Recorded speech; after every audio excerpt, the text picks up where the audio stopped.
Well, let's bring on Sarah Baker Hansen. Everyone knows that name here in town. Former food critic with the World Herald for many years. More importantly, she's now part of the Grow Omaha team. Also public relations executive in town. Sarah, welcome back to the show. Hello. Thanks for having me. Well, good to have you here. And I read that review that you had in Thursday's Grow Omaha newsletter about SEMO in Fremont. Why don't you give everyone a little bit of a brief about it? Yeah. So SEMO, newer in Fremont. It's on the main street downtown in Fremont in a historic building. Chef Drew Statz and his wife Michelle, who she is also a chef, a pastry chef, and a sommelier, running it together. I think you can tell by reading my headline on the review that I really enjoyed my experiences, and I can't remember if I've ever reviewed a restaurant in Fremont, like ever in the history of my reviewing. So, are there a lot of? I assume it stands out. What's the price point over there? Honestly, I review a lot of different types of restaurants, and I thought for what it was, it's fairly affordable. I wouldn't say it's the highest high-end point, but, it is it's kind of in a small town, but it's adjacent to, West Omaha, obviously, Elkhorn. Drew mentioned Valley. So they've seen people, they expected to see people from kind of the surrounding sort of smaller communities, but they've seen a ton of people from Omaha. So he said, he sort of initially thought it was going to be one thing, and then that it was going to have to be more affordable was one of the things he thought originally. And then when people started coming in, the menu items that weren't moving were the more affordable items. So they took them off and they went higher end with the whole thing. And so that's I thought that was kind of an interesting detail. Sounds like they filled a void. He's I think he's confident enough to let the customer decide what they want to eat and is sort of pushing the restaurant in that direction. It was a high-end food desert. Yeah, weirdly, there isn't very many high-end, locally owned places out that way. I will say if you live on 10th and Dodge like I do, it is going to take you a solid 45 minutes to get there. But I feel like it was worth the drive. Really enjoyed it. Excellent service. All the pasta is homemade. I would say, we talked a lot about how when they first opened, people thought it was going to be sort of like an Italian-American place, and that's not what it is. It's more classic Italian. I would say it's more adjacent to what Drew did when he was the chef at Dante. So that's probably what I would compare the pasta section, but there's no pizza. Then there's a protein section that's focused on a lot of interesting proteins. Like there was pheasant one night, which I thought was kind of cool. Blood sausage another night, which Sounds I told delicious. him I've never had. I don't think I've ever seen that outside With of the La blood orange Bouvette. puree? It wasn't. No, just the just blood one blood. sausage. Yeah, only one blood item on the plate. So speaking of, you're 10th and Dodge. Mm-hmm. You reviewed another restaurant a few weeks ago, SEMO Vino. Yeah. And I thought it was great. Yeah. And it's priced right as Don Dottie. Yeah, Yeah, I thought SEMO Vino is a really, I think, a good concept for that corner because that corner's really struggled.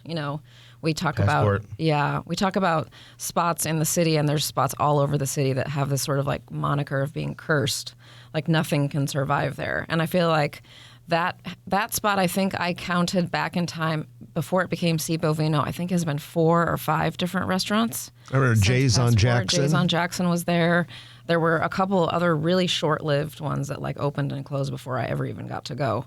But SEMO Vino, I noticed after I reviewed it, and not that this has anything to do with me, it's just a solid restaurant, but that corner patio that they have, absolutely packed.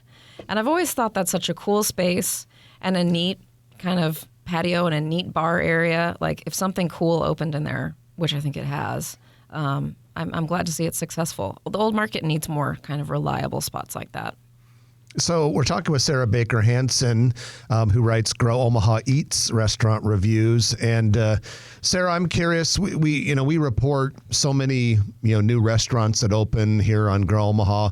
When you look back at this year that is almost over, in your opinion, what are the best new restaurants that opened in the Omaha area? And maybe you could give us a quick liner about why you think each one is worthy of that recognition. Well, I happen to have my whole every folder that I've shared with you in the year of all the reviews I've done.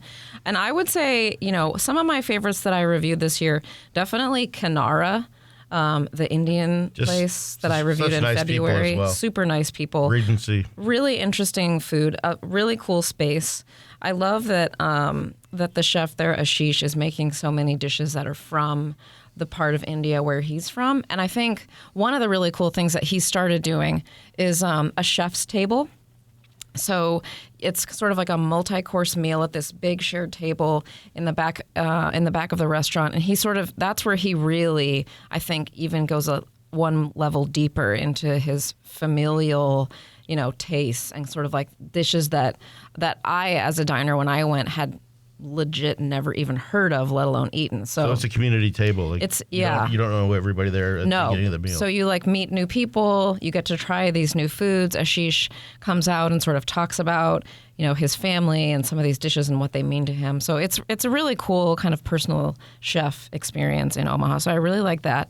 In February, I wrote about Ota, the new, probably the highest dollar and the most coveted spot in Benson, Dave Utterback's new sushi place. I've dined at Ota twice. Is that part of the other restaurant there? So it's next door to Yoshitomo. So they've moved the door to Yoshitomo a little bit to the west, and now you sort of go in and it's a little lobby area between the two. And if you go straight ahead, that's where Ota is. And if you go to the left, that's where Yoshitomo is. And so there's only 8. I think that max seats at the counter is 8. And Dave prepares everything personally right in front of you and hands it to you. It's a really singular experience. Are there tables or just the bar? Just the sushi bar. Well, we have Sarah Baker Hansen with us today, food critic of great reputation and experience in the Omaha area, part of our Grow Omaha team. And Sarah, before the break, we were talking about some of your favorite new restaurants that you've tried in the last year, and let's just go with the continuation of that discussion. Yeah, so I'm looking at my list, and I forgot I reviewed some of these places. But you know what I've really, really liked this whole year, well beyond the time when I reviewed it, is the Mill on Leavenworth. Oh yeah, the new coffee place. Yeah, coffee shops are sort of, I don't know, people think it's a little weird to review that, but I loved the Mill in Lincoln when I was in college, and I've really enjoyed going to their Omaha location, and I think it has taken off. There are so many people going there and hanging out, business meetings, or just, I don't know, working. Food? There's small like bakery items and stuff. And then in the evening, they serve wine, and they have some snacks to have if you go there for a happy hour, which I've done a couple of times to meet people. And I just really like the atmosphere and the environment. It's very cool. So yeah, I like that a lot. And then I think I should probably also mention Moots, which I really, really enjoyed, Countryside Village. And I don't know what you guys think. You know more about this than I do. But I really feel like Countryside Village is having a moment. It's been totally reinvented with all these new, very cool businesses. Yeah, no, I think that they get a lot more high-end restaurants, bars. Everybody talks about the old Starbucks space, and supposedly the lease is signed, and supposedly they're working on it. I don't know who's dragging their feet, but for Saddle Creek Breakfast Club. It's getting a little old. It just says leased on it. Yeah, it has for a while. As far as we know, it's still going there. Yeah. I mean, that's really, it's great. It's going to be great either way. But I think, I really like Koji. I think it's such a cool thing. Yakitori. It's the only spot in Omaha that we have that. I really like Inkwell, the bar next to it. I think Timber on the corner. Timber's just very consistent. Solid. Good neighborhood spot. And I feel like Moots is it's such a cool, I really enjoyed writing that one because it's such a cool story. Colin Adkisson's parents are working, his dad's running the cash register. His mom is Was his nickname Moots or something growing up? Yes, that's really? Right. That's what it's named after. But I just think the pizza's really good. Super small menu.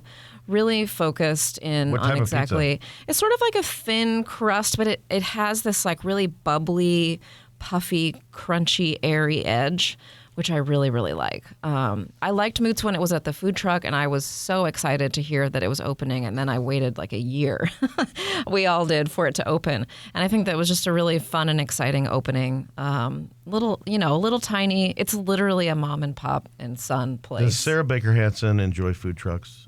I do, of course. I'm kind of I'd rather sit down in a restaurant. Yeah, I mean, I think it depends. Like I when I used to work at the World Herald, there would be, I think Thursdays, the food trucks would like line up next to the Jean Leahy Mall, and there would just be hundreds of people from all of the surrounding offices who would go down there, and I always thought that was really fun. Like we would go down there. Sense of community.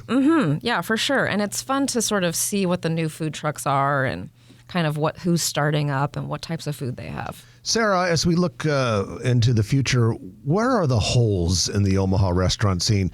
Either, a type of a restaurant or a type of cuisine that we should have and we don't, or not much of a presence. Yeah. I'm pretty sure that we have enough Mexican restaurants now. I think we have quite a few. I feel like,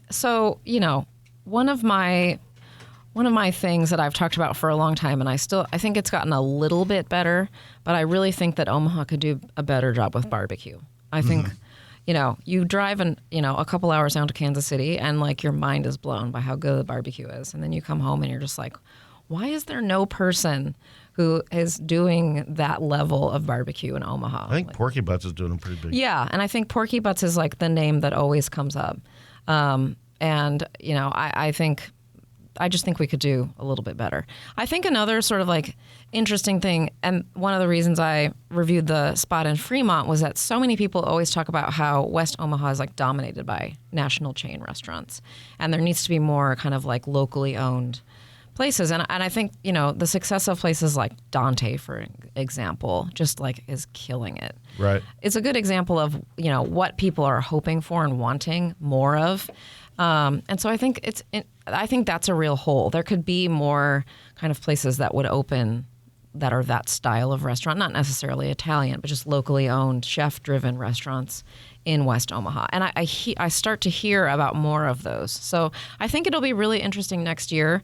I do feel like I will be traveling more around the West Omaha, because there are places You're not that gonna are. get a nosebleed, are you? I think I'll be okay. I'm going to have a higher gas bill, but I really want to check some of those places out because they're really being talked about, and maybe it's happening. There's going to be more local. When it comes to trends, it seems like a lot of restaurants they're not looking at calories. And I understand it's restaurants and things like that.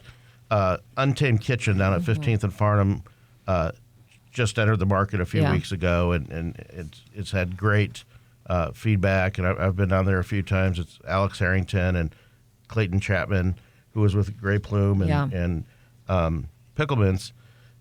But is that unique? Because it's tasty, healthy stuff. We don't see a lot of that. I think it's, to me, I haven't been there, so full disclosure. But I think it sounds to me like it's chef-driven, healthy food, which is something we haven't seen. Well, Sarah, appreciate you joining us today, and more importantly, we appreciate the great reviews that you're writing, and people can see every single one of them, going back to the very first review that you did when you joined Grow Omaha a couple years ago, simply by going to growomaha.com and clicking on Eats, EATS on the navigation bar.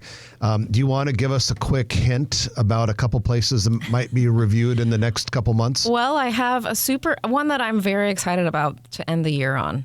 Not a new place, a place I have been wanting to revisit, and finally I'm doing it, and I'm excited to share it in a couple weeks. And then I think I'll be spending some time, like I said, in West Omaha come January. So we'll always keep it interesting. And thank you for giving me the opportunity to continue to write reviews. It's truly a thing I love to do. So I talked Jeff down, so you're still on. We love it, and around here at Grow Omaha, we are officially addicted to food. So Sarah Baker Hansen, food and restaurant reviewer, food critic extraordinaire, and you can see her work on our website. If you like this video, be sure to hit those like and subscribe buttons. And remember, Grow Omaha is not just media. This is a mission. We are trying to build up Omaha and make it an even better place. We can only do that with your help. Share this video with your friends, neighbors, and family.